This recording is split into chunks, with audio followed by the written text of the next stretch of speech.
इन ambition classes. आज chapter genetics में आज हम मोनोहाइब्रिड और डायहाइब्रिड के बारे में जानेंगे। मोनोहाइब्रिड क्या है, तो आज का टॉपिक है monohybrid cross. Monohybrid and dihybrid cross क्या होता है? मोनोहाइब्रिड एंड डायहाइब्रिड क्रॉस गौर से सुनिएगा। क्या है कि मोनो का मतलब एक होता है, हाइब्रिड मतलब संकरण, तो एकल संकरण क्रॉस, अर्थात एक ही कैरेक्टर्स के दो ट्रेट्स को आपस में क्या कराते हैं, क्रॉस कराते हैं। मोनोहाइब्रिड क्रॉस कहलाता है। इसको डिफाइन ऐसे करेंगे कि स्टडी ऑफ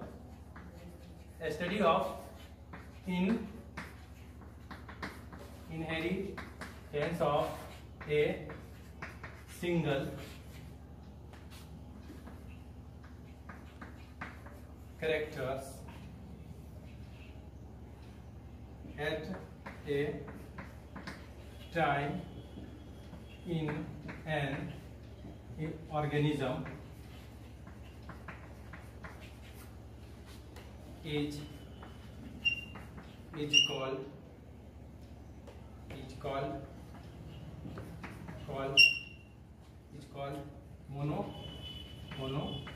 monohybrid क्रॉस। कहने का मतलब है कि एक सिंगल कैरेक्टर्स का एक ही समय में किसी जीव में जो इनहेरिटेंस होता है, उनका जो गमन होता है, उसको क्या कहते हैं? मोनोहाइब्रिड क्रॉस को। तो मोनोहाइब्रिड क्रॉस में ये भी कह सकते हैं ओनली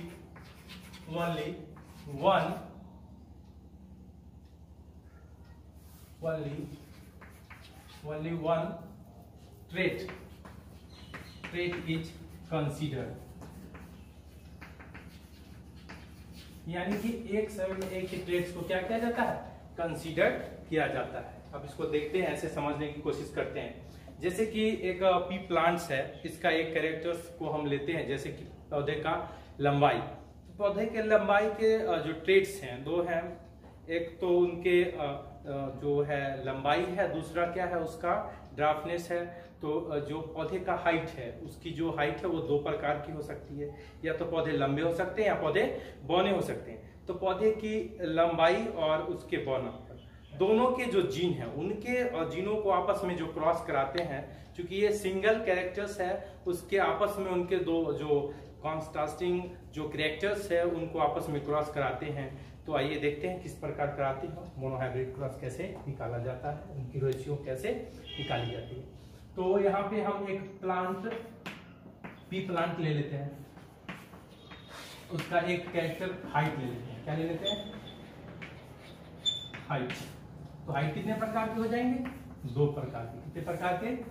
दो प्रकार के। एक तो पौधा लंबा होगा और दूसरा पौधा कैसा हो जाएगा? डार्क हो जाएगा। तो जो ये लंबा पौधा है उसको सूचित करने के लिए कैपिटल टी आता है, ये एलील्स है। और जो डार्क है उसके लिए स्मॉल टी आता है, ये भी एलील्स है, जीन के जोड़े। तो सिंगल कैरेक्टर एक हमारा हाइट है, उसको रिप्रेजेंट ये दो तरीके से है। ये जो टॉल है वो डोमिनेंट है और ये डार्क जो है रिसेसिव है, क्योंकि हम जानते हैं रिसेसिव को स्मॉल लेटर से व्यक्त करते हैं और डोमिनेंट को जो है कैपिटल लेटर से। तो दोनों को क्रॉस कराते हैं। तो ये पेरेंट्स के जो है आपस में जो क्रॉस कराएंगे, तो जो पेरेंट्स के क्रॉस कराने से जो पहला संतान मिलता है उसको F1PD कहते हैं।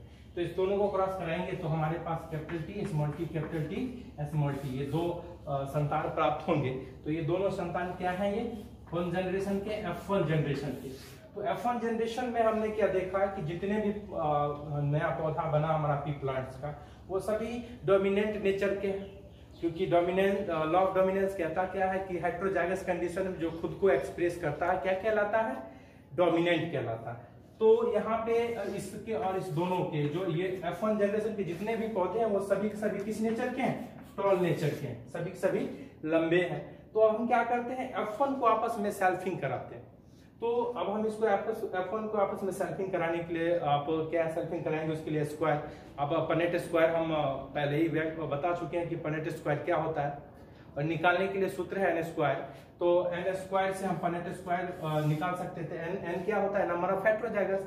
हेट्रो मतलब दो अलग अलग जब जीन्स एक साथ होते हैं हेटेरोजाइगस कहलाते हैं। आ जाइए, तो ये कैपिटल टी स्मॉल टी एक हेटेरोजाइगस, दूसरा ये है, तो एक और एक, ये दो हो चुका। तो 2 का स्क्वायर करेंगे तो टोटल कितने हो जाएगा 4। तो अब हम समझ गए कि हमारे पास कितने स्क्वायर बनेंगे 4। तो अब हम इसको क्या कराते हैं, F1 का हम सेल्फिंग कराते हैं। F1 का हम क्या करा देते हैं, सेल्फिंग करा देते हैं। F1 को हम आपस में क्या करा देंगे, सेल्फिंग कराएंगे। तो हमारे पास कितने F1 को आपस में सेल्फिंग कराएंगे, तो देखिए F1 में एक ये है और इसको आपस में किससे, इसी से आपस में सेल्फिंग कराना है। चूंकि हमारे पास 2 हेटेरोजाइगस है तो कितने स्क्वायर बनेंगे 4। तो क्या करना है हमको, इसको इस प्रकार से पहले स्क्वायर पे सजा देना है, ठीक है। अब देखिए, अब इसको इससे मल्टीप्लाई कराएंगे और क्रॉस कराएंगे तो क्या हो जाएगा, ये लिख सकते हैं। कैपिटल लेटर पहले लिखा जाता है, फिर स्मॉल लेटर लिखा जाता है। फिर इसको इससे कराएंगे तो इस तरीके का आ जाएगा। फिर इसको इससे कराएंगे, कैपिटल लेटर पहले आता है, ये पता होना चाहिए। दूसरा है इसमें तो ये, तो हमारे पास इसको कराने के बाद हमारे पास क्या, ये टोटल 3 प्रकार के क्या है, हमारे पास 3 प्रकार के जीनोटाइप्स आए। कैसे, तो एक तो ये आया, दिख रहा होगा, ये है प्योर टॉल, और ये क्या है, इम्प्योर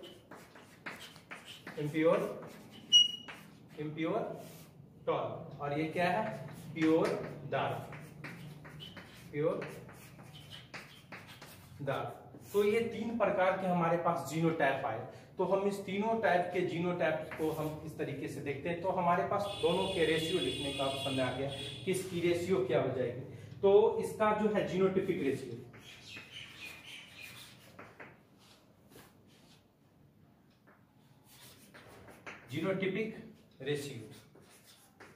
जीनोटिपिक रेशियो को ही रियल रेशियो कहते हैं, अब पहले से ही पता है। जीनोटिपिक रेशियो को ही रियल रेशियो कहते हैं। तो क्या हो जाएगा जीनोटिपिक रेशियो, तो जीनोटाइप कितने प्रकार के, ऐसा कितना है, 1 है, ऐसा कितना है 2 है, एक ये और ये एक, तो ऐसा कितना है 2, एक ये और एक ऐसा, एक ही है, ये 2 है और ये अकेला। तो कितने प्रकार के हैं, 1:2:1, तो हम लिख सकते हैं 1:2:1। तो हमारे पास जो जीनोटिपिक रेशियो है मोनोहाइब्रिड क्रॉस का, या फिर रियल रेशियो जिसको बोलते हैं, तो हमारे पास कितना आ गया 1:2:1। 1 क्या है, प्योर टॉल, कैपिटल टी। 2 क्या है, capital T small t, impure tall, और ये प्योर डार्क कितने हैं, 1 है। तो टोटल रेशियो हमारे पास क्या आ गया, ये जो रियल रेशियो है का अनुपात यदि पूछता है मोनोहाइब्रिड के जीनोटाइप रेशियो क्या है या रियल रेशियो क्या है, तो आप क्या बताएंगे 1:2:1। तो इस तरीके से है। इसमें एक जो है प्योर टॉल है, 2 इम्प्योर टॉल है, और एक जो लास्ट वाला है वो प्योर डार्क है। तो अब इसके बाद जीनोटाइप रेशियो के बाद अब एक और रेशियो आता है फिनोटाइप रेशियो। आप जीनोटाइप और फिनोटाइप पहले ही पढ़ चुके हैं कि जीन की संरचना को जीनोटाइप कहते हैं, और जीन संरचना के वजह से जो शारीरिक लक्षण प्रदर्शित होता है, दिखता है, उसे फिनोटाइप कहते हैं, और इसे ही मेंडेलियन रेशियो भी कहते हैं। तो मोनोहाइब्रिड का यदि मेंडेलियन रेशियो की बात करता है तो पौधे 2 ही तरीके के हो सकते हैं, या तो फिर इस जीन की वजह से पौधे लंबे होंगे या फिर बौने होंगे। तो हमारे जो फिनोटाइप रेशियो है जिसको हम मेंडेलियन रेशियो कहते हैं, तो यहाँ पे यहीं पे हम लिख देते हैं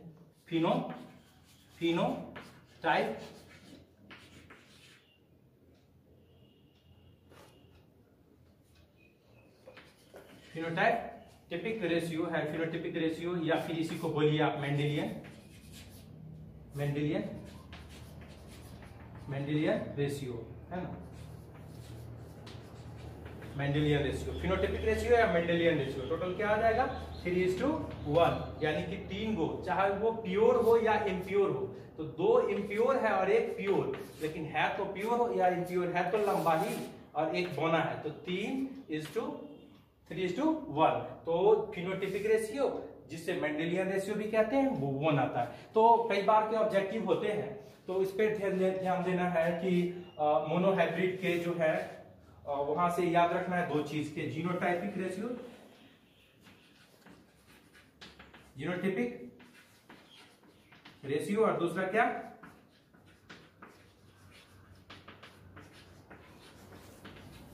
ये 1:2, ये क्या हो जाता है 1:2, 2:1, और ये होता है 3:1।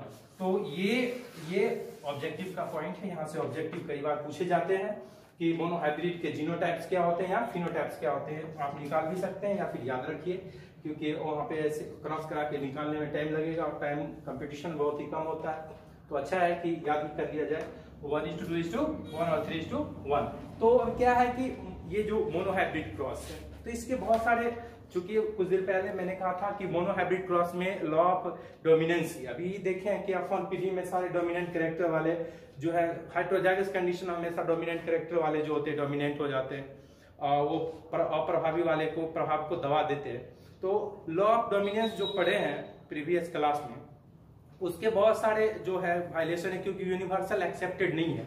तो इसके जो बहुत सारे एक्सेप्शन भी है, तो उसमें मॉक्स जो है 2 एक्सेप्शन है, कोडोमिनेंसी और इनकम्प्लीट डोमिनेंस। तो इनकम्प्लीट डोमिनेंस और कोडोमिनेंसी अभी पढ़ेंगे, लेकिन अभी इसमें और भी है कि इसमें जो बैक क्रॉस, एक बैक क्रॉस होता है। बैक क्रॉस क्या है थोड़ा सा जान लेते हैं कि बैक क्रॉस किसे कहते हैं। तो इसको पहले हम मिटा देते हैं।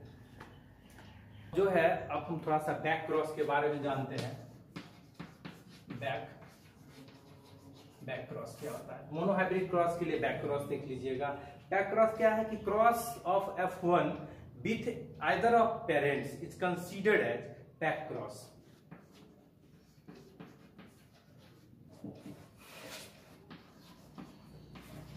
Cross between F1 and F1 to either of its parents.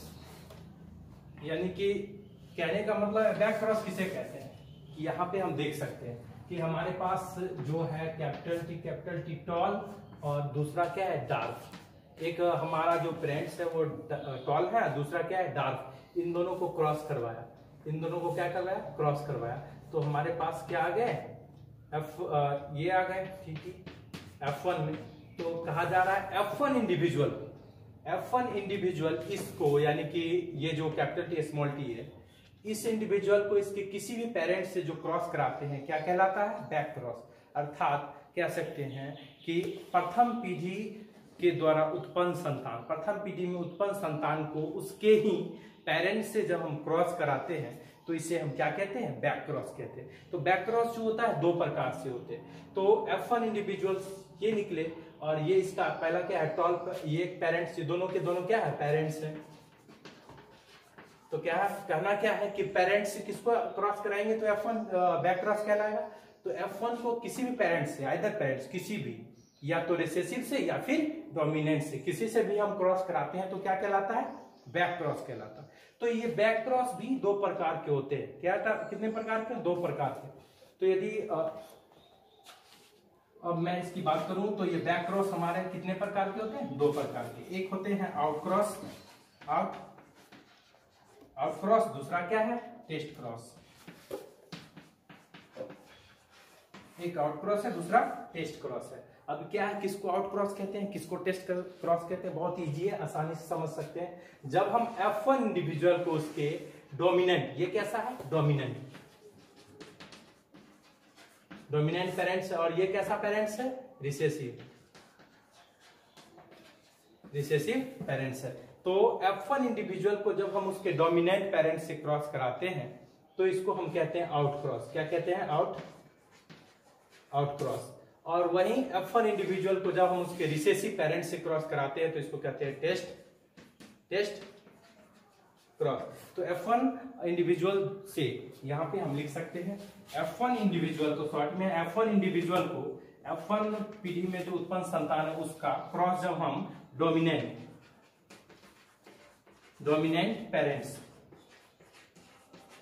से जब कराते हैं तो इसको हम क्या कहते हैं आउट क्रॉस। वहीं F1 इंडिविजुअल का जब हम क्रॉस किससे करा देते हैं उसके रिसेसिव पेरेंट्स से कराते हैं तो इसको हम क्या कहते हैं, टेस्ट क्रॉस कहते हैं। तो अब हम इसका रेशियो भी देखना चाहेंगे कि आउट क्रॉस में क्या होता है, टेस्ट क्रॉस में क्या होता है। तो आइए इसका हम चेक कर लेते हैं कि इसका रेशियो क्या हो जाएगा। तो यहाँ पे हमको ये है, इसको क्रॉस कराना है कैपिटल टी से। देख लीजिए ऐसा हो जाएगा।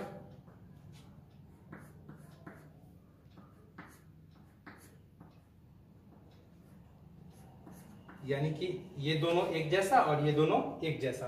तो इसका रेशियो क्या हो जाएगा, जीनोटिपिक और फिनोटिपिक रेशियो दोनों ही क्या हो जाएगा, 1:1। तो इसके जीनोटाइप जो है इसके ये लंबा लंबा लंबा लंबा, यानी कि जितने भी इसमें पौधे आउट क्रॉस में जो भी आएंगे, सभी के सभी डोमिनेंट कैरेक्टर वाला क्या हो जाएगा, सभी के सभी डोमिनेंट कैरेक्टर वाला हो जाएगा। सबके सब डोमिनेंट, क्योंकि कैपिटल लेटर्स स्मॉल लेटर्स यानी कि रिसेसिव वाले को डोमिनेंट कैरेक्टर क्या कर देता है, दबा देता है। अब यहाँ पे अब हम जीनोटाइप की बात करेंगे, जीनोटिपिक रेशियो की बात करेंगे तो क्या हो जाएगा, ऐसा कितने, एक और एक, ये 2 है और ये भी 2 है, तो 2:2, तो 2:2, तो इसको लिख सकते हैं 1:1। अब जो है थोड़ा सा देख लेते हैं कि टेस्ट क्रॉस क्या है। तो ये आउट क्रॉस का, ये सारे जो चीजें हैं वो आउट क्रॉस के हैं। आउट क्रॉस को याद रखना है कि F1 इंडिविजुअल को डोमिनेंट पेरेंट से क्रॉस कराते हैं। तो जीनोटिपिक रेशियो हमारा 1:1 आ जाता है, और ये जितने भी होते हैं सभी डोमिनेंट कैरेक्टर्स के होते हैं। अब थोड़ा सा टेस्ट क्रॉस को जान लेते हैं कि टेस्ट क्रॉस क्या होता है। तो टेस्ट क्रॉस को डिफाइन ऐसे करते हैं कि F1 individual is crossed with its recessive parents, यानी कि वो कोई भी जब प्रथम पीढ़ी के संतान को उसके अप्रभावी पेरेंट्स से क्रॉस करवाते हैं तो इसको हम क्या कहते हैं, टेस्ट क्रॉस। अब करा के देख लेते हैं टेस्ट क्रॉस। यदि हम इसका क्रॉस करवाते हैं, हम टेस्ट क्रॉस को देख लेते हैं किस प्रकार से होता है ये टेस्ट क्रॉस। तो F1 इंडिविजुअल को उसके रिसेसिव पेरेंट्स से क्रॉस करा देते हैं, तो ये हो जाएगा